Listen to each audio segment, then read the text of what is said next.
Napoli are open to including Osimhen as part of their deal for Lukaku. Club sources indicate Chelsea wouldn't be prepared to pay the release clause, but Lukaku could help finance the move. Fabrizio has then added on top that talks are now beginning and could now happen because of this factor. David, you could be getting... It says here, Napoli could be open to discussing Osimhen in talks with Chelsea over Lukaku is what Fabrizio has said here. Osimhen to Chelsea, David. I mean, you needed a finisher the other night because you, man, look awful in front of goal. Again, for 100 and whatever stupid mil it was meant to be, I was like, Osimhen, no thank you. For £50 million plus Lukaku, I'm open to that. I mean, again, my opinions on Osimhen can kind of sit over there. I don't really care. I just want to get rid of Lukaku. That man is just dead weight at my club. He's just dead weight. He's literally, ironically, he's dead weight at my club. Sorry. How much do they value Lukaku at? I have no idea. I hope they 35 mil. I think that's what you're saying. I really hope. I hope they value him at 70 mil because I've heard he can score goals in Serie A. That's what the streets are saying. That would be my sales pitch to Napoli. Would be he won into the league. He can do that for you. Swap deal because he's not going to play for me. Is it 50 million and Lukaku for Osimhen? It'd be something like 50 or what I'd hope it'd be. I would pay 50 plus. Other than like Costa and Drogba though, you're like notoriously. I'm not saying Osimhen's a bad striker by the way because he's a very good striker, but you're notorious for signing bad number 9s, aren't you? Like other than Drogba and Costa. I agree. However, to get rid of he's got to get rid of Lukaku because he's too much money just sat there doing nothing. And also, you could probably one of the big tripping points has been the wages. If you get rid of Lukaku, you suddenly open up a lot more of your wage budget. So what would you front three? Kind of Palmer, Osimhen. Well, it depends where Palmer plays. It depends where anyone plays. I don't even know what's going to happen. I'd love to tell you, but I actually don't know. But why would you want Osimhen? You've got that 6 million kid, Guiwi. Hey! Don't chat about Guiyu. Don't chat about Guiyu. That boy is cold. They got Mark Guiyu, bro. They got Mark Guiyu, man. What a guy, bro. He's him. Do you not see? If our team could finish, he'd have 2 assists and a goal. That's him, brother.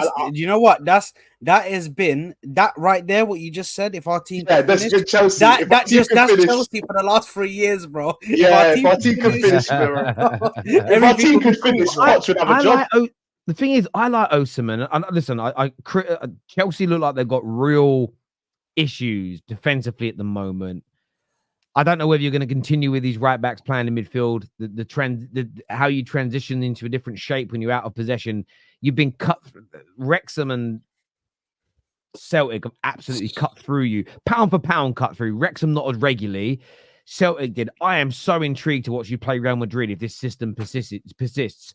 But in the attack, Chelsea did play some really nice football, and I felt like just in both the games, if those balls were being fed into or being squared to Osimhen, I believe those games could have looked differently, and there may be a different feeling around your club. And listen, I've been saying for a while, anyone who signs Osimhen is going to have an absolute dynamite, predatory goal scorer on their hands. I'm a little bit worried about Chelsea if they pick up a striker at this level.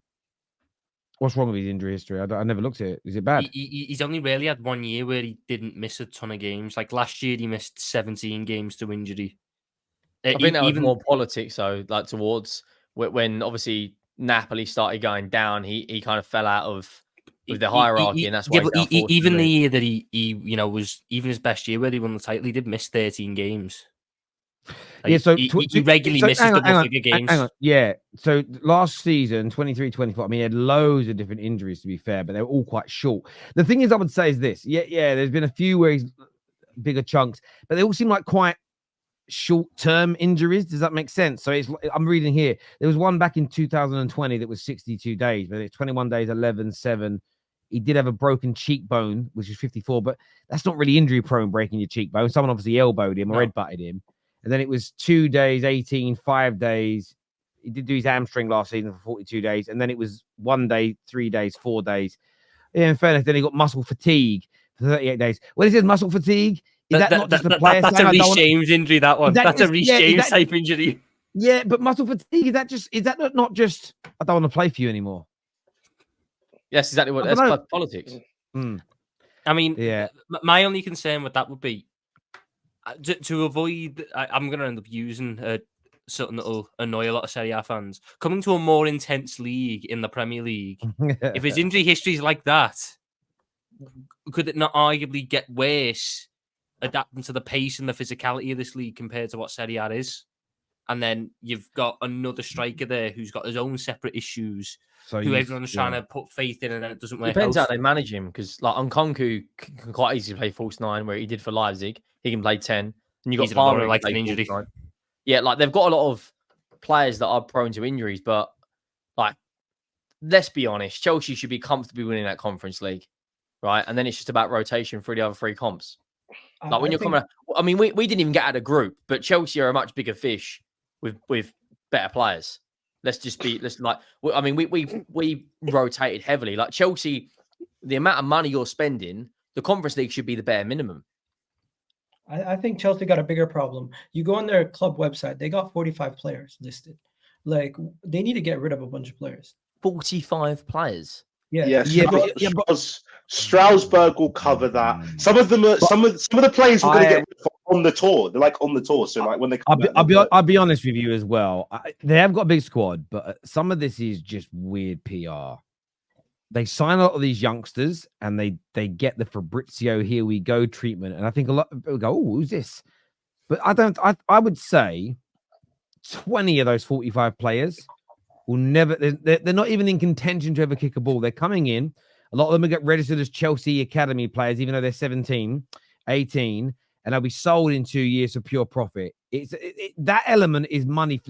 But they're putting them on their website. They're making them look like they're like a real integral part of the club. But they're not. They're genuine. Yeah. That's not a dig at Chelsea. It's a business model. Caleb Wiley, we just signed, is probably on that squad list, and he'll probably never touch a ball. Like Amari Kellerman at 19 mil, he's going to be in the academy team. Like there are. Again, maybe 10, maybe 20. I don't know, maybe 10 to 15. I reckon is probably more accurate. Lad, I'm sorry. I've just went to look at the Conference League teams that are actually in it this year to see if you've got any competition. Who are some of these teams? You're going up against a team called Bruno's Magpies, bro. Big up F9. Big up F9, man. Yeah, big teams. They're good. They're good. They're gonna play a lot of these young F9. Yeah, like Sheriffs in that competition. They beat Real Madrid 2 years ago. Don't disrespect. It's a big competition. We could be the first European. There we go. We got Don in the building. Don's here to protect European club. First European club to win all three. To win all three. No. To win all three. If Don Chelsea just randomly teleports, bro. If Chelsea, now where's Ches? If Don's here, it means Ches is here.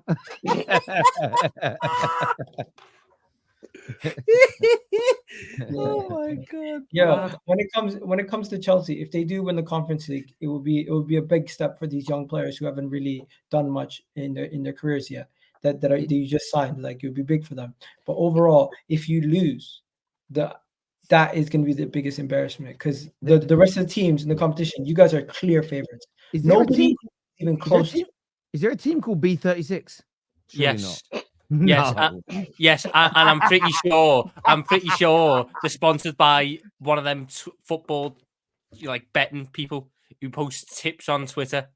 Oh, I think that's who sponsors them. Andy's tips. Yeah, I think it's like Andy's Bet Club sponsors B36. Yeah, big up Andy. Bro, That's the level of like team. something that's outside. Hey, it sounds like something that's on the outside of a fucking medication bottle, bro. Do you know when you hit the tablets, bro? Yeah, no B36 added to this bread. You know what I mean? It's like an additive.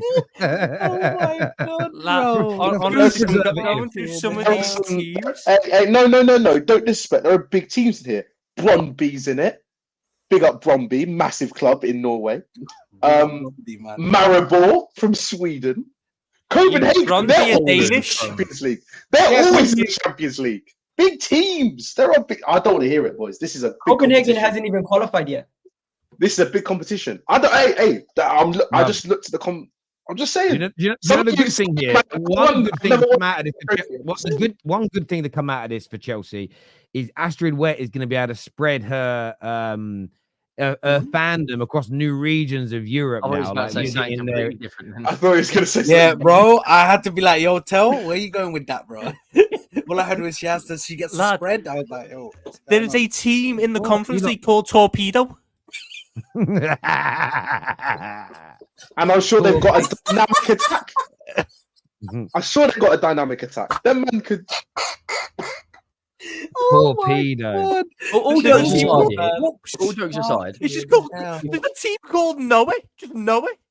If Chelsea don't win the Conference League, like, can it get much worse? Like, It can get worse. Hang on. I'm going to back Chelsea. Of course, it can get worse, Henry. They could become Tottenham.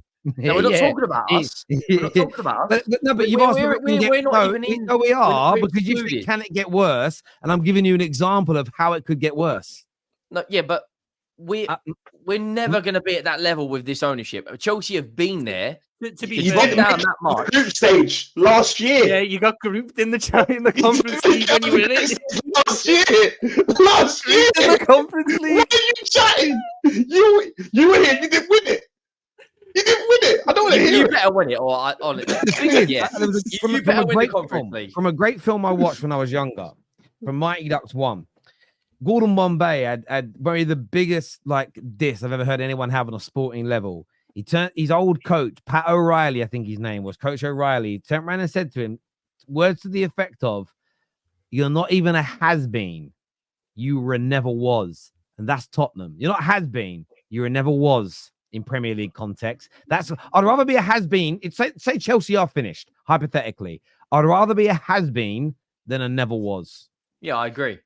That's hard. Tottenham got knocked out of the Conference League in 21-22 in the I'm not group. talking about but Chelsea are an elite football club. We're somewhere in the mix. For Chelsea to step down, You are an elite. You are an absolutely elite music venue. I'll give you that. No, we're an elite franchise. They're a business. They're a business. We're a franchise. You know, we got more deals going on than Noel Edmond or whatever his name is from Deal or No Deal. You know, it's madness. That's finished now. That. No, That's my analogy. But yeah, like Chelsea, this is a huge... I want to ask a question here. Rigal, what did you make of Chelsea the other night? And do you think that some of their fans are online panicking? Do you think Chelsea fans are right to be panicking at this juncture, or do you think it's a little bit over the top? Relax. It's preseason. I don't think Cole Palmer's even back yet with your team, and he's a big part of your team. You still have a lot of other players that are still coming back. Yes, it's preseason, and you lost pretty bad, but you already know your first team was struggling. Imagine taking a bunch of them out and putting in a bunch of academy kids who barely played football. You're gonna see, and change the manager and try to implement a new style at the same time. You're gonna see these things. Where last season, I felt like you had a lot of your players. There wasn't an international tournament. There weren't players missing. Your preseason, your manager had a much more smooth preseason where you had some signings come in. So I don't think there's cause for concern yet. If you have a similar performance for the first couple of games of the season, then you can be concerned. But preseason is preseason. We've seen teams lose all their preseason games, and once the season comes around, they have their first 11 and they play well. It's the performances that are still important. I know the results is that Chelsea team that played against Celtic wasn't full of academy kids. It was Robert Sanchez in goal, Fofana, Badiashile, Colwill, Madueke, Reece James, Romeo Lavia, Mikhailo Mudryk, Chukwuemeka, and Kunku and Gui. And off the bench came Adebayo, Raheem Sterling, Gusto. It doesn't make sense, but that was a very strong starting 11 from Chelsea. Yeah, but they've only been doing this thing for 2 weeks. So Celtic are 1 week away from starting their actual season. So of course, you should be putting in a better fight. Like the worrying thing we should have scored. We should have scored about 7 goals. The worrying thing is if you're struggling to beat Wrexham and Celtic, and I get it's pre-season, right? So the performance is the most important thing. But you've got Club America. Let's be honest, you should be comfortably beating them, right? But then you play City. They played 5 games this season. They played 5 games this season. If you get another pump in, you know, Astral Wed settings by Madrid, Inter, and a few other teams, you're going into the first game of the season getting, handed out like a spliff at a party. You want a decent performance before you start. Like, I know we're only I like playing that one. I like that one. Vissel Kobe and I don't know the Korean 11, but at least we're winning games, and we should be expected to. But you should be expecting better performances. No. Again, I'm very laid back in terms of how I view this preseason because again, You're these laying down players. how laid back you are. Bro, your preseason doesn't get any better. Holy shit! You're playing Man City, Real Madrid, and Inter. Well, you're you're laying on a trampoline. That's how laid back. I'd No, be pulling my hair out. but again, it's not, mate. It's 2 weeks. They've literally been. Oh, bro, your it's first 2 game of the weeks. season. Your in first game City, of the season versus Man City. You're fucked. Yeah. I'm sorry. No, but have you seen? If you look at the next 6 games that we've got, they're on paper they're all quite winnable games. The City game for me is just a hit and hope. We see what happens if we lose 3-0. Whatever, who cares? Hey, you know what? No, hold on. Igao is the funniest guy ever. Man started this whole thing off with there's no cause for concern. There's so much overreaction to it ending off with you got Man City and Real Madrid. You're fucked. What the fuck? Oh my god! It's the fact that I just think that there's no organization. The played against Chelsea. It's the team that played against Chelsea contains so many of the players that I've been told are going to be key pieces next year, and are going to take the next step next year. Name them.